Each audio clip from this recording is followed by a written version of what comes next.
Well, I mean, the thing about Ghostbusters is it's not this sort of light-hearted, spooky comedy. It's quite a serious warning about the obesity crisis threatening to take over America. You know, the whole film, basically, is about New Yorkers trying to get rid of these blobby bodies that are taking over their city. When Sigourney Weaver's possessed, the hounds of hell come out of her fridge. You know, the film's logo is a fat white man with a cross through him, saying no fat people.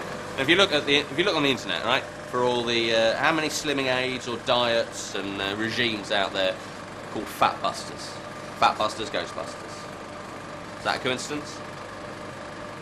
Yes, it's a coincidence, but my point still stands. Star Wars is basically a remake of The Wizard of Oz, isn't it? Luke is Dorothy, C-3PO is a Tin Man, Chewbacca is a Cowardly Lion, Darth Vader is the Wicked Witch of the West, and obviously the Wizard, that should obvious be who is. It's Yoda.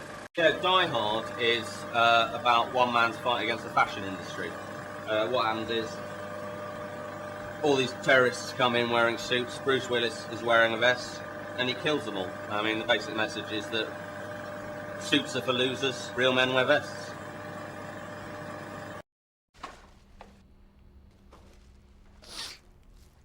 Lord of the Rings. Well, it's supposed to be about a film about responsibility, isn't it?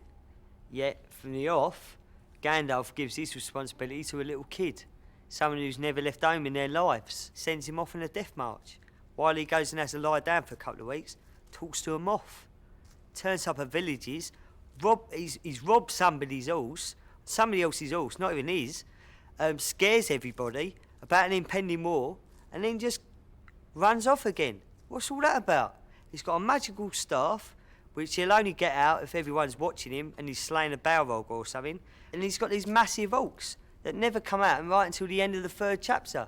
Just one of them could have saved like 12 million lives, could have like dropped the ring in Mount Doom from the off, and we would have had done with it. And the guy's a bad role model, and he's lazy.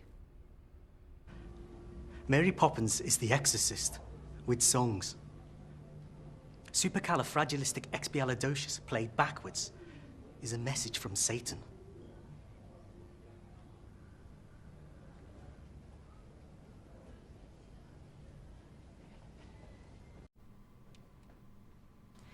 Toy Story. It's a meditation on the trials of puberty and sexuality.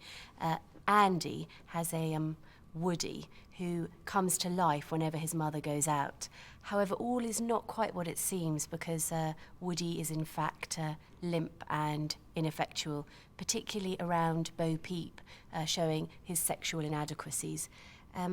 So suddenly Buzz appears. He is a shiny 10-inch battery-operated toy. And he is guaranteed to take Bo Peep and anyone else who comes along to infinity and beyond. It's really a film about how, despite being occasionally limp and unresponsive, what men do provide is variety. They're not going to be giving you the same thing over and over again like Buzz Lightyear is, basically. The Jungle Book. It's a metaphor for the sexual jungle. Well, take a look at who Mowgli meets along his journey. King Louis talks about being king of the swingers. What was going on in someone's mind when they wrote that? You've got a snake. Hello, Mr. Freud. I worked on the first Halloween film. It was made by the US government. Scare teenagers, keep them indoors with their parents. I was all for it. Like I tell my kids, do as your old man does. Stay away from dangerous situations. You're right, Dale. The Wizard of Oz. It's really about teenagers and how they've lost respect for the elderly. Think about what Dorothy does. She knocks over and kills an old lady with her house. And she steals her shoes. And then her and that vicious little dog hook up with the local gang. And then they break into another old lady's house They kill her as well, and they steal her broomstick. Senseless. And Fairy Godmother shouldn't have given Dorothy a wish. It should have been an asbow. Oh.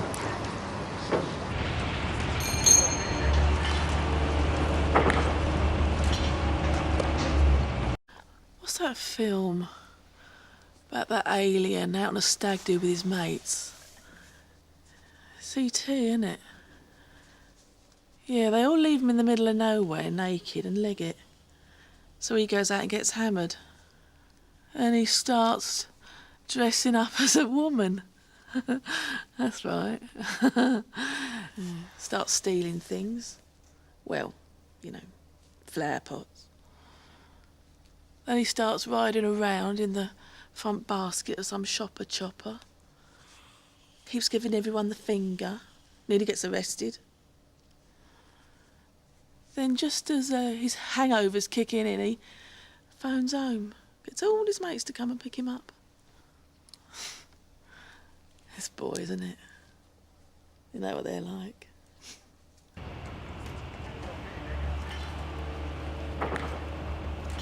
At the end of Titanic, Leo and Kate are cast adrift on a piece of wood that can't take both their weights. As a result, DiCaprio floats away forever. Basically, it's saying if you're just a little bit overweight, you're going to lose your boyfriend. It's offensive.